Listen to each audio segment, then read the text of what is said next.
How's it going? Uh,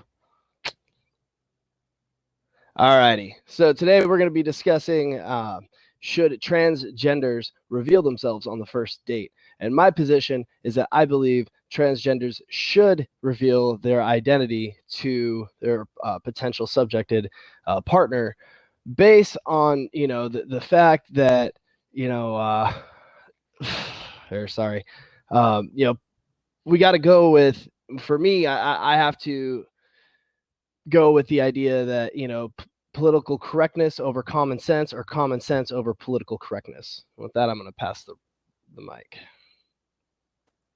Okay. I'm not really sure what you mean by political correctness versus your other point. But also, I do want to kind of point out that the resolution calls for the revealing of the status before going on the first date. So I just want to quickly define should, and I'm using the Oxford Dictionary for this, which defines should as to indicate obligation, duty, or correctness. And then as con in this debate, I'm asserting that transgender people are under no obligation to disclose their trans status before the first date. And I think there's three main reasons for this. First, non-disclosure doesn't really hurt anyone, especially that early on. I mean, if even I would say after or during the first date, this is, plausible. Like there's no physical or emotional trauma that occurs to either person if the trans person doesn't, disclose that information like immediately. At worst, it's disappointing for the other person who's dating them, but that also could potentially not be the case. Anyway, the worst possible case scenario in terms of a trans person actually hurting someone by, non-disclosure doesn't hurt anyone before the first date, or even after the first date. I don't see any way that could happen. Two, there's no right or correct way to date.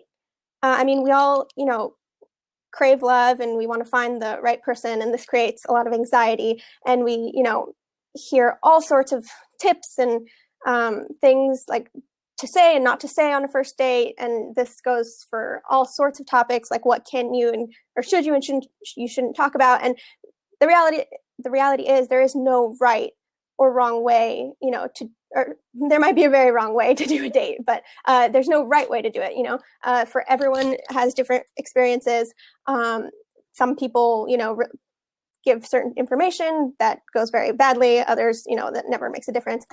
And if you're afraid of going out with someone who isn't who you thought they were, I mean, join the club, right? Like that's kind of everyone's fear.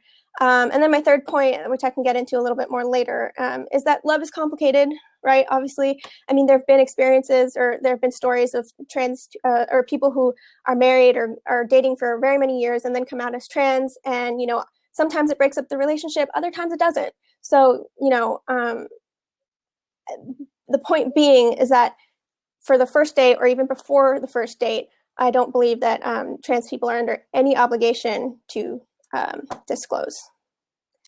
Yeah. Okay, so my first question to you would have to be, would you want to know if you were on a date with a long-lost sibling? So let's just say, for instance, you had a long-lost brother or sister. Okay, I'm not trying to identify or I'm not trying to discriminate, I should say. But if you were to have had a long-lost sibling, cousin, family member, so on and so forth, somebody genetically related to you, would you want to know if you were on a date with that person? Can you hear me? Oh, okay, good. Sorry, it was still.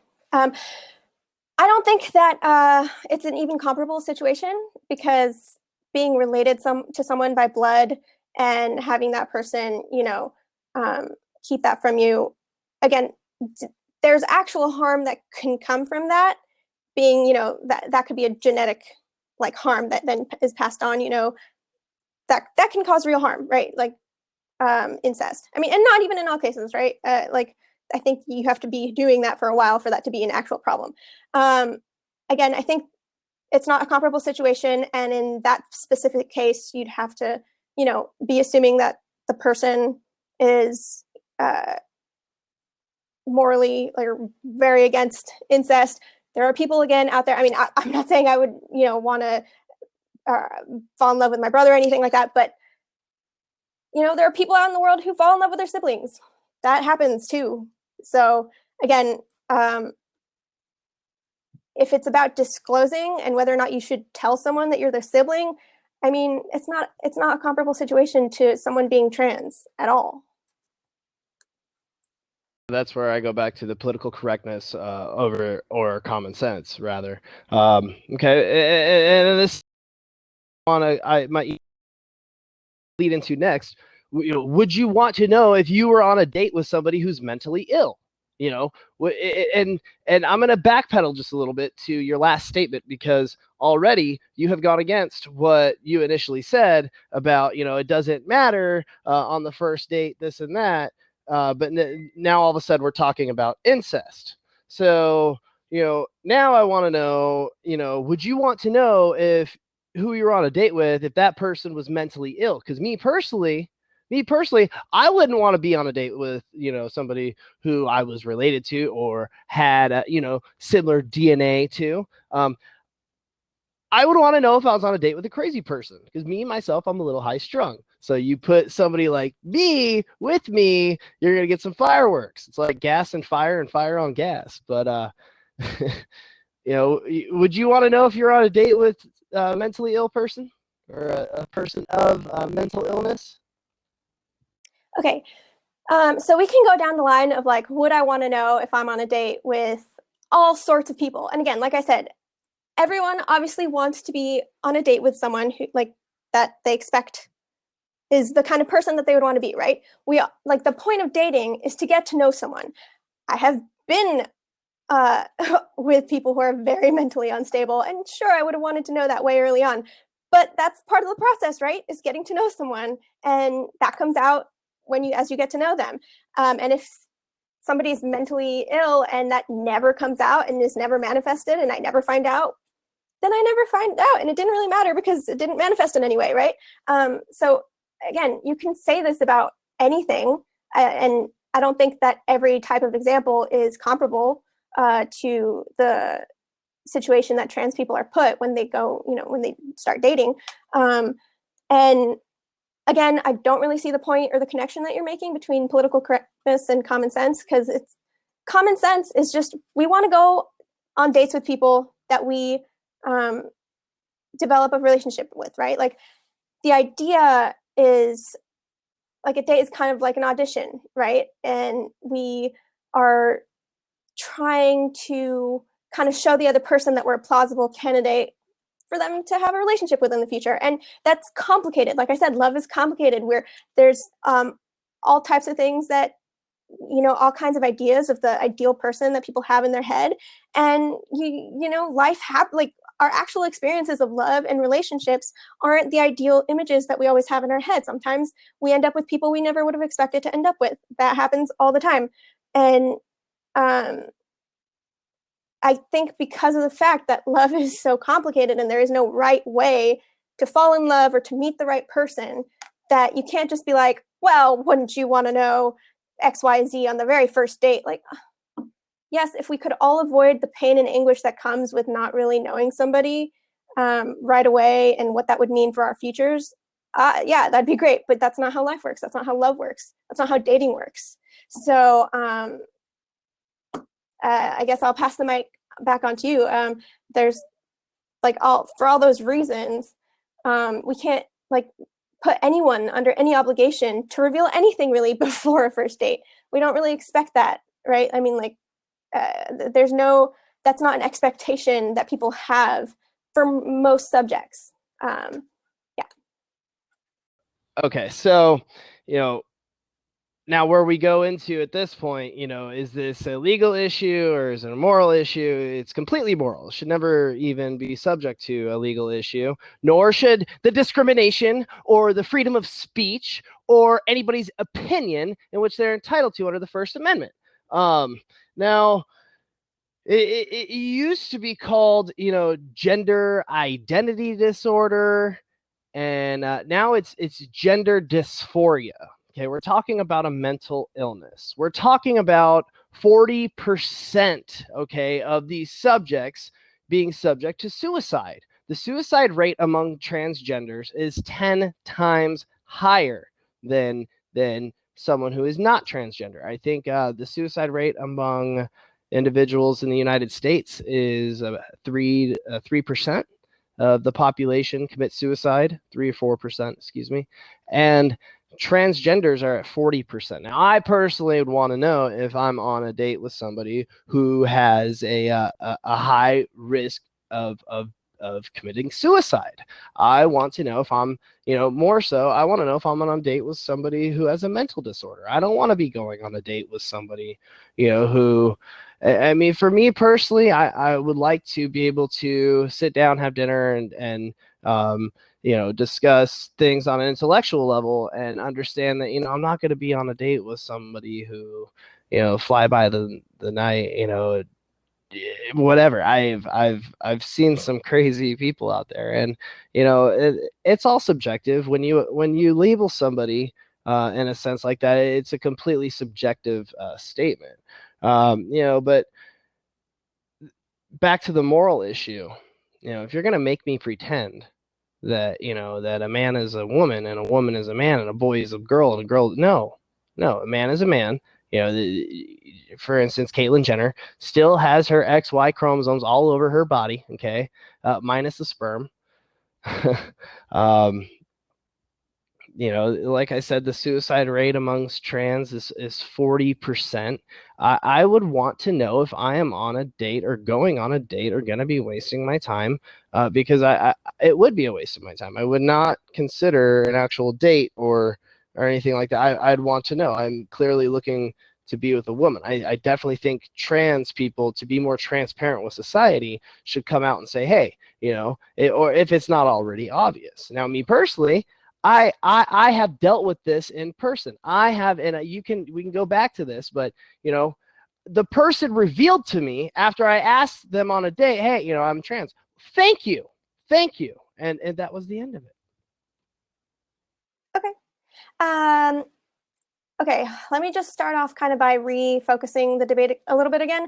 As pro, your burden in this debate is to prove that trans people have an obligation or duty to disclose before even going on a date. Now, your main argument is, I would want to know. I don't want to waste my time going on a date. I would want to know if someone has a mental illness, blah, blah. Again, if you're afraid of wasting your time on a date, like investing time in someone who you're not going to end up with, hello, welcome to the club, right? Like, that's the case for everybody. That's just true of anybody with any. I don't want to waste my time on a jerk or someone who I don't want to waste my time on the wrong person either. But that's going to happen, or it can happen. It happens all the time to people. Usually to everyone. I mean, it's rare that you meet your soulmate on the first try or whatever. So I think that all your statistics about, suicide and whether or not it's gender, or you consider gender dysphoria to be a mental illness, and you don't believe in the validity of, regarding to someone as what they identify with, that doesn't really matter in this debate. Whether or not you think you should or shouldn't call someone by their preferred gender neutral, that's not what we're debating. We're simply talking about their obligation to disclose that status before a first date.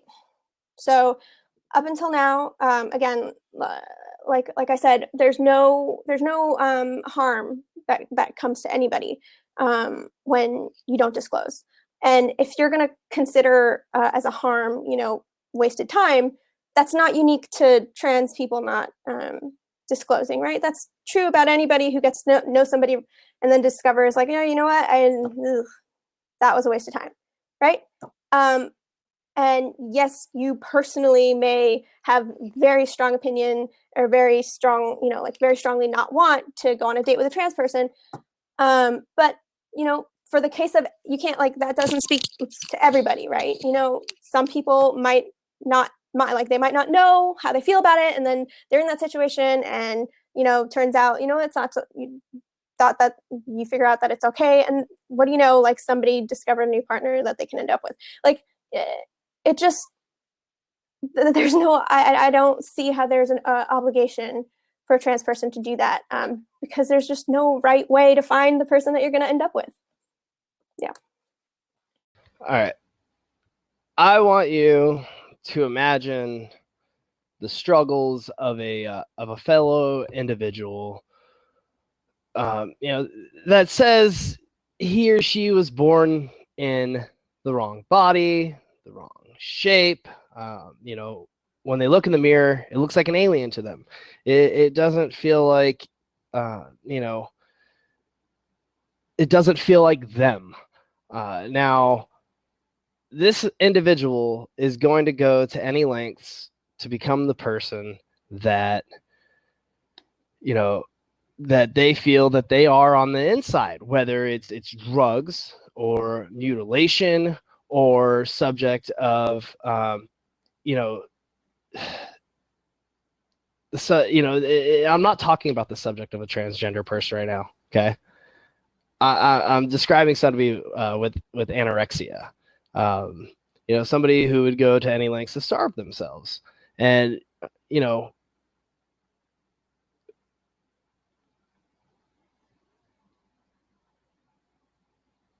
when detected, somebody with anorexia is going to obviously get, mental health treatment.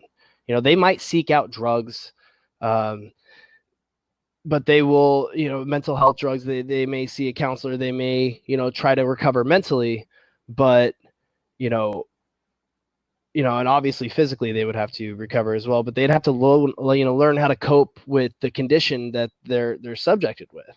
And many times people with anorexia go on to live, very happy lives. They end up getting over this. They end up getting healthy, putting on weight. Now back up a little bit to the LGBTQ issue and trans. And, imagine if we had to treat, anorexia like we treat transgender. Now, people are subject to, people first of all, people would be encouraged to starve themselves. Okay, based on that argument right there, they would be encouraged by the LGBTQ, if that were the case. The overeaters would be praised, undereaters would be praised. They might even remove some ribs to try to look skinnier. But that's a mental health disorder, obviously. So to go along and say, on the moral issue or legal issue, I obviously take the moral issue, but I think morally it's more, I'm more in the position to say that it's more morally ethical to disclose this information before first date. I don't want to be on a date with a mentally ill person, somebody with anorexia, so on and so forth. Okay, so I just want to kind of urge you to maybe respond to some of my points thus far, because I feel like you keep kind of going off on the moral issue, and whether or not transgender or gender dysphoria is a mental health issue that we should treat as something that we need to fix. And that's not what this debate is about. Like, it's not about whether or not transgender people should be considered, as sick as anorexic people. That's not what this debate is about. Again, it's about the obligation that they have to disclose whether or not they're trans before a first date. Now, if just think about dating for a second for anybody. It doesn't, whether you have, whatever condition, not condition, but whatever conditions in your life, make you nervous about getting close to someone, right? Because we all have things in our lives that we're afraid to share with people because we're afraid that that'll push them away, it'll make us unlovable, and so dating is a really, really hard thing to do. It creates a lot of anxiety, and going into first date, of course, more than any other stage in a relationship, is nerve-wracking. And there's no, for someone to come and tell me what I should and shouldn't tell someone new about my life and my personal, experiences, or what makes me me, for someone to come and say you need to be telling somebody all that before you meet them, should you, waste their time? Like, that's not how dating works. And again, if we all knew everything we needed to know before meeting someone or on a first date, then love and dating would be a lot easier. That's not how it is. That's not how life works. There's no right way to date. There's no, finding, the person you're going to end up with for the rest of your life doesn't always go as planned. It doesn't always happen the way you think it's going to happen. It doesn't always happen the way, love stories and movies and romantic, stories, that's not how love plays out in real life. Again, I would urge you to kind of engage with some of those arguments, because we're not debating whether or not you believe transgender people, should be considered as mentally ill, or whether or not you should call them by what they want to be called. That's not what the debate is about. It's about, should they disclose? Are they obligated? Do they have a duty to disclose before a first date? I don't think they are.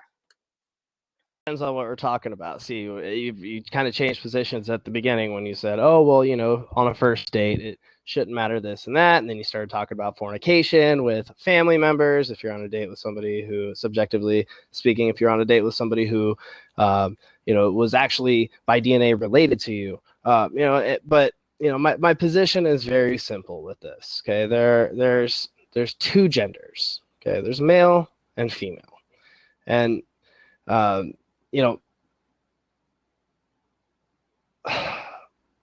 when I say they're mentally ill, I don't actually mean that trannies that make up their own genders are retarded or anything of that sort. But they are deeply mentally challenged, like I said, and I think that's an important issue to bring up in a first. It should be obvious. And if it's not, if you are such a good transsexual that you were abused as a minor and put through hormonal therapy to change your identity as a human being from male to woman or woman to female, to make others believe that that you are of the opposite sex, I mean, you got to think, on the moral issue. I've actually heard of people that have gone through the hormonal treatment at such a young age that it stunted their penis growth, and they were not able to turn that sexual organ into a vaginal cavity because of the mutilation of the body through hormonal treatment, which subjected the person to basically stop growing. And, you basically have childlike body personnel because of the hormonal treatment. Now, morally, I think that's wrong. Legally, personally, me speaking, I think legally something like that. Now, we're talking about a first date, but I'm going back to, the argument of, the moral issue. Yes, they should disclose this. I think any and all information in that regard should be disclosed. If you, I also have a legal argument. For instance, the University of Michigan, there was a student once who you check your box. I'm a male, female, or you make up your own gender. Well, this person put His Majesty as his gender. So now University of Michigan is subject to a lawsuit every time a member or staff of that university refers to him as anything other than Your Majesty. So that's where this turns into a legal and moral issue when people come out and argue on the social justice warrior side, which subjects people to six-figure fines. And I think it's wrong. And I think they should disclose. Okay, so I think at this point in the debate, you've really conceded most of my arguments, and I just want to urge, so judges, just judges and audience members, again, this is not a debate, and you'll have one more speech to respond, but this is not a debate. First of all, certainly not a legal argument. It's not a debate about whether or not being transgender is morally wrong. That's not what this debate has been about. This debate has been about the obligation that a transgender person has in disclosing their status before a first date. I set this up in my first speech, and this was, agreed upon. And my point has been very clear this whole time that transgender people are under no such obligation or duty to disclose that before a first date. Whether or not you would want to know personally, if you were on a date with someone who was transgender, we can't control what we do and don't know before we go on a date. If we could, that'd be great. You can't know. You can't always know everything about somebody before you go on a date. That's the point of dating, is to get to know somebody. And I'm kind of struggling here because you didn't really respond to any of my points. But again, if it doesn't hurt anybody, which it doesn't, and that's been conceded throughout this debate, then I see no reason that they're under any obligation or duty to disclose. If there was a right way, like a discernible right way to be on a date, to get to know someone, to fall in love, if that existed, then maybe we could, take a position on, oh yeah, no, they're obligated to disclose that information. But there is no right or wrong way, right way to date or fall in love. So again, if this boils down to whether or not, you personally or people personally don't want to go out with somebody who doesn't turn out to be who they are, that's true for everybody. Everybody wants that. Okay, so this debate obviously is a political correctness issue. It's a common sense issue, and it's also a moral issue. It doesn't deeper than that. And yes, I have responded to your statements. What you're trying to say is that it doesn't matter if a transgender person reveals himself or not. Does it matter? Then my question to somebody would be, well, then does it matter if somebody has HIV? Should somebody with HIV reveal that they have HIV? Yes, of course. Okay. And when we were talking about, well, should somebody that is biologically related to you, would you want to know? You jumped right into the statement of basically talking about having children and yada yada, that whatever you said. But that's where I wanted to subject you to, is this a subjective argument, or is this an objective argument? More so, this is an objective argument. We all have a place in this world. We all have a moral duty to fulfill whatever it is that we are here to do. And we achieve those things through coming together with other people. And when you come together with other people, you form foundations among society. And if we go along with society and we start lying to people, and we create a society of ethics and morals that are based on lies and based on make-believe situations and fairy tales and identities of, the 70 different genders that now exist, 70 plus, who knows. As a joke on social media, for instance, I was able to put that I identify as marijuana in plural form. And it's completely a joke. But that's what this argument is. This debate is a joke. Yes, people should reveal that they are transsexuals. How can you say that they shouldn't? It's a completely immoral issue. If you want to have a society built on lies and a society of thieves and conniving people who are out to, you know, to peer in the world of, the sexual identity. Uh, that's what this argument's about. I don't stand for that. I think that the moral obligation is to definitely reveal that you know they are, of course, of transsexual